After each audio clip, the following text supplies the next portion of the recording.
كطبعا في اطار يعني الرد في التعامل الغير جاد ينهج المسؤولين على المستوى المحلي.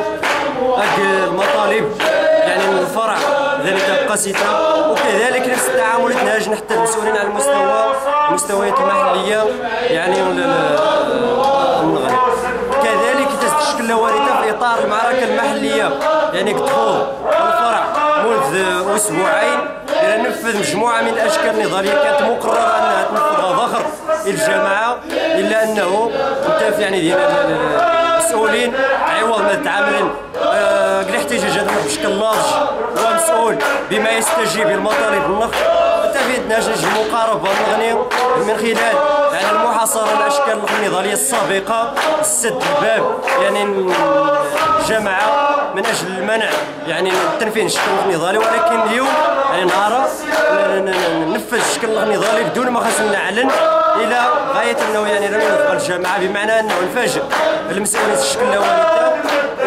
وأكيد يعني الجماعة تسمى قطاع الشؤون البلدية هو تعامل جدي وتعامل مسؤول، مستعدين نقدم كل التضحيات يعني من اجل تسمى تنفيذ الوعود اذا كنت هو من نحن اولا، ومن اجل الحق نقضي الشغل يعني بصفة عامة، والمحاولة الترجع يعني المسؤولين يعني يتخذ الوعود يكتبوا من نحن الفرع نشين تعتبرت يعني في اطار تراجع شامل من خصنيين المسؤولين يخلي الالتزامات الوعود يراوشي المواطنين سواء اثناء الانتخابات نير بعد الانتخابات، وبالتالي يعني واعينا كل الوعي الحمولة النضالية للمعركة النخ، ومستعدين من النخ للاستمرار الاحتجاج.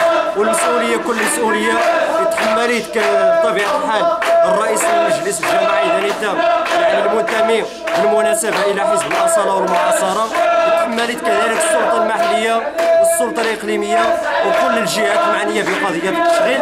وجنحاجتنا غاسل الإشارة يعني ومن استوى الشروط السياق العام لتزنة الاحتجاجات من فرع قاسية.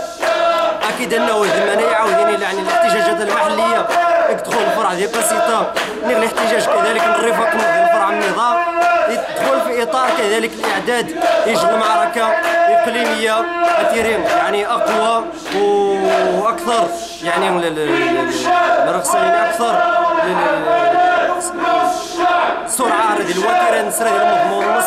أكيد أنه يعني توقيف المعركة رهين الاستجابة للمطالب إلى ذلك الحين نبقى يعني مار المنابر الإعلامية سواء ذي عريف المنابر الإعلامية المغرب يعني الوطنية مزيدا من المتابعة المواكبة التغطية الأشكال الاحتجاجية من أجل تكسير الطوق والحصار الممارس خاف. كذلك ندعو مرة إطار الديمقراطية سواء محليا أو وطنيا إلى من أجل الوقوف إلى جانب يعني المعطلين ديال المعركة العادلة والمشروعة.